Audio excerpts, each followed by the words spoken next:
Texte réécrit et approfondi des souffrances arrivent toujours dans la vie de l'être humain.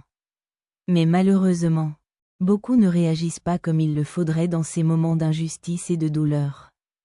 Quand la vie devient dure, l'homme devrait se comporter avec réflexion et sagesse.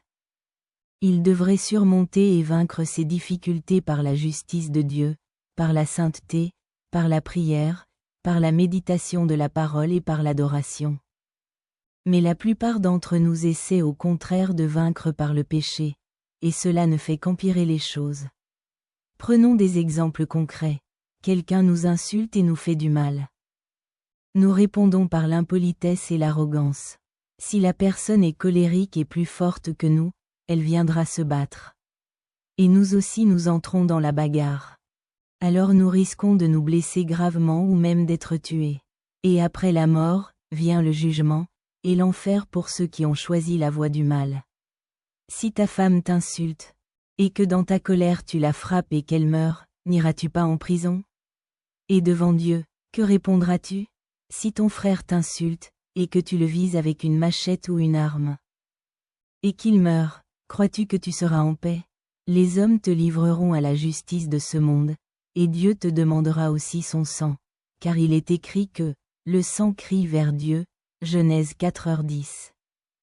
Et il y a pire encore, certains, au lieu de se battre avec les mains, cherchent vengeance par la sorcellerie.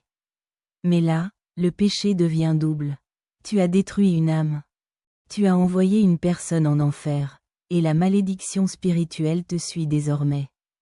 Dieu te demandera des comptes pour l'âme que tu as livrée aux ténèbres. La vie est comme une grande chanson. L'homme veut danser à son propre rythme. Cela semble parfois l'aider à oublier ses blessures, mais tôt ou tard la réalité le rattrape, et cela finit souvent dans la mort et l'enfer. Il est bien meilleur de danser selon la danse de Dieu, car Dieu connaît la chanson de la vie en entier. Lui obéir, c'est marcher au rythme parfait, sans jamais trébucher. Mais lorsque l'être humain souffre, il a souvent tendance à devenir dur, méchant et injuste envers les autres. Il veut montrer une certaine cruauté pour se protéger et éviter d'autres blessures. Pourtant, mon frère, réfléchis. L'enfant ou l'adulte qui est à côté de toi est peut-être paisible. Il ne t'a pas offensé. Ne fais pas de mal à ceux qui n'ont rien fait. Simplement parce que tu as souffert. Sinon, Dieu lui-même te jugera, car tu auras porté ton fardeau sur des innocents.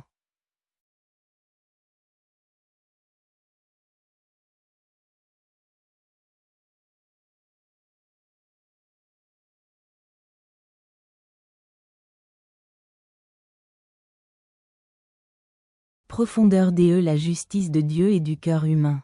1. Sachons-le, plusieurs d'entre nous risquent l'enfer à cause de ce que l'on appelle la justice incomplète. Nous allons à l'église. Nous évitons la fornication, nous pratiquons certaines disciplines spirituelles comme le dépouillement. Mais tant que notre justice reste incomplète, nous courons un grand danger.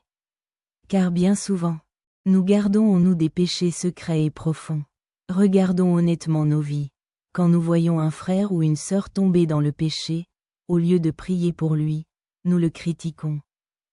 Nous le médisons, nous l'insultons. Nous oublions que devant Dieu, ce comportement est aussi grave que le péché de celui que nous condamnons.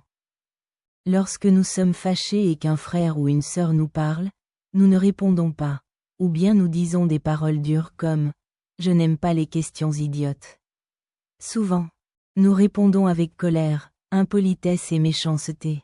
Pourtant, la parole dit que « une réponse douce calme la fureur » Proverbe 15/1. Quand les difficultés de la vie s'abattent sur nous, nous devenons durs, colériques et injustes, même envers ceux qui ne nous ont rien fait. N'est-ce pas un grand péché devant Dieu? Et regardons encore dans les petites choses. Nous envoyons nos petits frères ou petites sœurs acheter à manger. S'ils renversent la nourriture sans le vouloir, au lieu de comprendre et de pardonner, nous les insultons et parfois nous les frappons. Mais devant Dieu, cela aussi est un péché, et l'enfer est proche pour ceux qui agissent ainsi. Oui, frères et sœurs, nous devons reconnaître que ces comportements nous condamnent. Ce ne sont pas de simples faiblesses, ce sont des portes ouvertes au péché. Nous devons donc nous repentir sincèrement. Car la justice de Dieu n'est pas une justice extérieure, mais une justice complète, qui touche aussi bien nos paroles que nos pensées, nos attitudes que nos actions. Repentons-nous.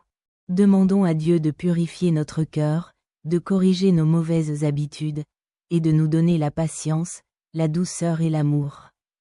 Que notre justice soit entière, afin que nous ne soyons pas trouvés coupables au jour du jugement.